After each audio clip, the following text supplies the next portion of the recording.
जीव का जो मन है वो हमेशा भौतिक चीजों में उलझा रहता है।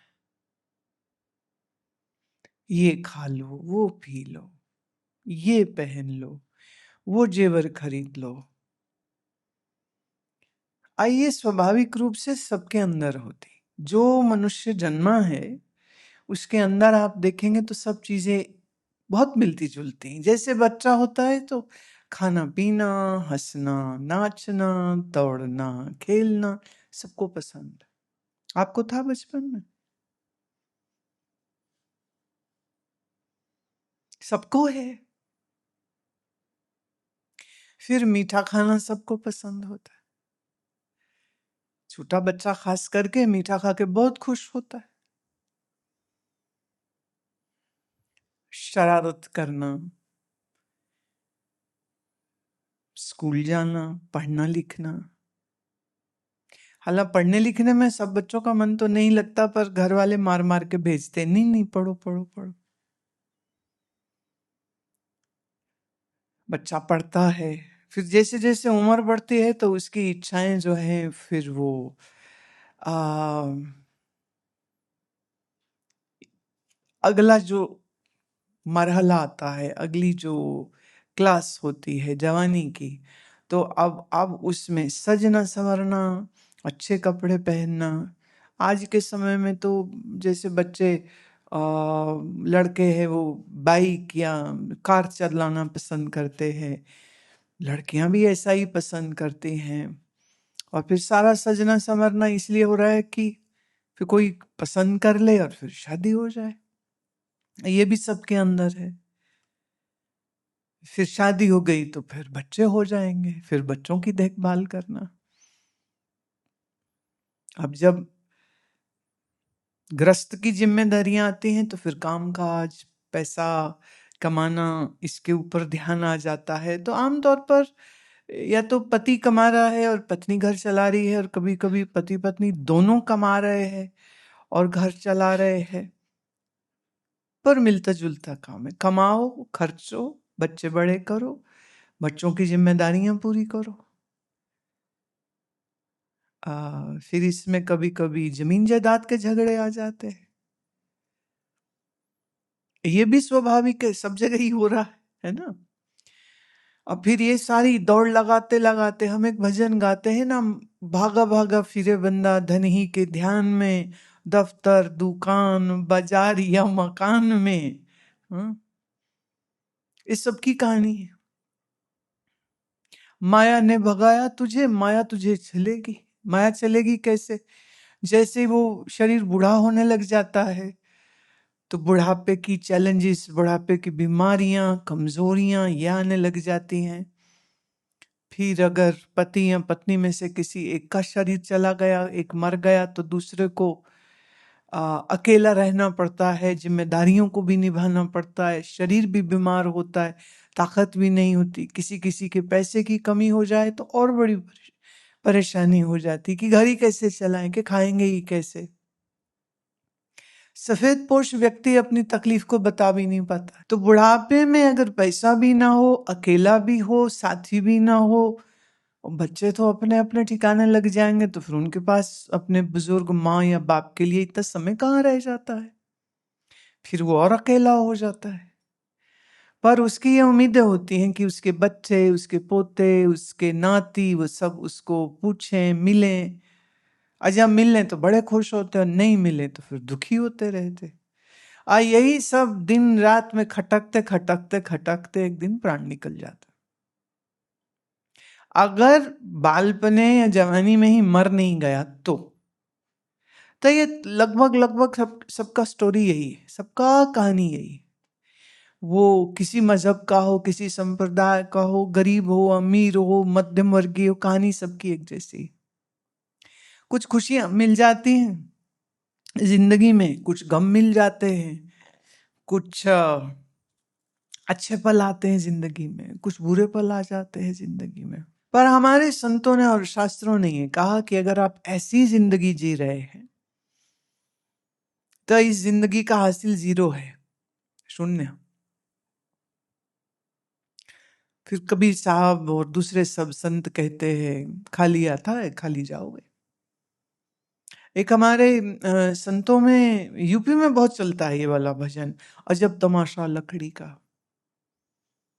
पैदा होगा तो उसको झूलना मिलता है लकड़ी का, चलना सीखता है तो लकड़ी का ही वो घोड़ा सा होता था जिसके सहारे वो चलना सीखता था। माने प्लास्टिक आने से पहले का जो जमाना था तो सब चीज लकड़ी की है। सोता है तो लकड़ी की चारपाई मिलती थी या लकड़ी का पलंग मिलता था। शादी होती है आ, तो वो बहुत सी रस्में ऐसी होती जहाँ दूल्हे को दुल्हन को वो लकड़ी की चौकी पे बैठा के कहीं हल्दी लगा रहे कि तेल चढ़ा रहे हैं। शादी होती तो भी लकड़ी की चौकी पे, और बूढ़ा होता है तो फिर लकड़ी के पलंग पर। और जब वो काम कर रहा होता है तो उसकी दुकान में जो गल्ला होता है जिसमें पैसे रखते वो भी लकड़ी का ही होता था, है ना। लकड़ी का मेज लकड़ी का गल्ला, उसमें वो पैसे जोड़ रहा है, बड़े खुश होता है, इतने हो गए इतने हो गए। और मरा तो शव यात्रा हुई लकड़ी की, वो फिर लकड़ी का तख्ता, उसमें मुर्दे को बांधते हैं रस्सियों से, सफेद कपड़े में कफन में लपेटे और ले गए शमशान घाट। और जब जलाने की बारी आई तो फिर से लकड़ी आ गई। तो बड़ा सुंदर एक भजन है, अजब तमाशा लकड़ी का, जीते लकड़ी मरते लकड़ी, संग साथ है लकड़ी का। हमने गाया नहीं कभी पर बड़ा दिलचस्प भजन है ये, अजब तमाशा लकड़ी। आम लोगों की कहानी बस इतनी है, लेकिन जो धर्म की राह पे चले, सत्संग की राह पे चले, महात्माओं की संगत करे, तो महात्मा कहते हैं जन्म से लेके मरण तक ये जो तुमने दौड़ लगाई माया की, मानव जन्म इसके लिए तो नहीं था। तो सत्संग में जाओ और संतों से सुंदर वचन सुनो, शास्त्र को सुनो, तो सुनने पर पता चलता है कि मानव जन्म तो आत्म कल्याण के लिए मिला है, ज्ञान प्राप्ति के लिए मिला है, ईश्वर भक्ति के लिए मिला है। अगर ईश्वर भक्ति नहीं है, ज्ञान प्राप्ति नहीं है, ज्ञानी गुरु जिंदगी में नहीं है, तो फिर कहते खाली आए खाली जाओगे। बच्चा आता है मुट्ठी खाली है, मुर्दा जाता है हाथ खाली। जो कोई अंगूठियां घड़ियां कड़े पहने होते उसने, वो तो जब नहलाने जाते ना मुर्दे को, घर वाले सब साफ कर देते उस समय पर। मेरे को ना कभी कभी ये विचार आता था बचपन में कि जो मरी गया अब उसको नहला क्यों रहे हैं, ये उठाना ही मुश्किल होता है, 4 लोग उठाते, बड़ा वजनी हो जाता है मुर्दा, पानी भर जाता है, वजन होता है, बा मुश्किल उठाते हैं, बा मुश्किल उससे गुसल खाने तक ले जाते हैं, फिर कपड़े उतारना मुश्किल, फिर नहलाते हैं, फिर नए कपड़े तो क्या कहीं पहनाते और कहीं तो खाली कफन ऐसे लपेट देते। दोनों तरह का चलता है, या तो नंगा जाता है या तो उसको आड़ा टेढ़ा जैसे तैसे कुछ कपड़ा अटका देते हैं उसके मुर्दे शरीर पर। तो जिंदगी खाली इतने के लिए नहीं है। अब ईश्वर भक्ति जब हम कहते हैं तो इसका मतलब क्या है? अब क्या है, पास पड़ोस के मंदिर में कभी सोमवार चले गए शिवालय, कभी मंगल चले गए हनुमान जी के, कभी शुक्र चले गए देवी के, कोई रोज भी जाते हैं। क्या इतना काफी है? नहीं, ये शुरुआत, ये भी बड़ा जरूरी है पर काफी नहीं है। भाव की जरूरत होती भक्ति के, तो पहले अंदर भाव को उत्पन्न। अब भाव कैसे आएगा? जितना सत्संग सुनेगा, भक्तों का जीवन सुनता है, संतों का जीवन सुनता है। जैसे अभी आप मीराबाई जी का पद सुन रहे थे, बाला मैं बैरागन होंगी, क्या उनका तड़प है कि वो अपनी मित्र को कह रही हैं कि हे मेरे बाला, हे मेरे सखा, हे मेरे प्रियजन, मैं क्या करूंगी बड़ी होके? कहते मैं तो बैरागन बनूंगी, वैराग्य धारण करूंगी। किसके लिए? श्याम सुंदर के लिए, जिसके कारण ये जिंदगी है, उसको प्राप्ति के लिए मैं बैरागी बनूंगी। माने संसार से राग नहीं करूंगी। बच्चे से शुरू होके तो बुढ़ापे तक एक चीज बराबर समान रूप से चलती, और वो है हमारा राग। खिलौने से, खाने से, कपड़े से, माँ से, बाप से, भाई से, बहन से, अपने घर से, अपनी जाति से, अपने रुतबे से, पैसे से, गाड़ी से, किस किस चीज से राग नहीं होता? सब चीज के साथ राग है। पर मीरा कहती है मैं बैरागन होंगी, राग नहीं करूंगी मैं, और जिस भेष में भी मुझे मेरा साहिब रखेगा मैं उसी भेष में रह लूंगी। ये पद जो है मीराबाई जी का तब का है जब उनने महल छोड़ दिया था। राणा की मृत्यु हो चुकी थी, मीरा सती नहीं हुई थी।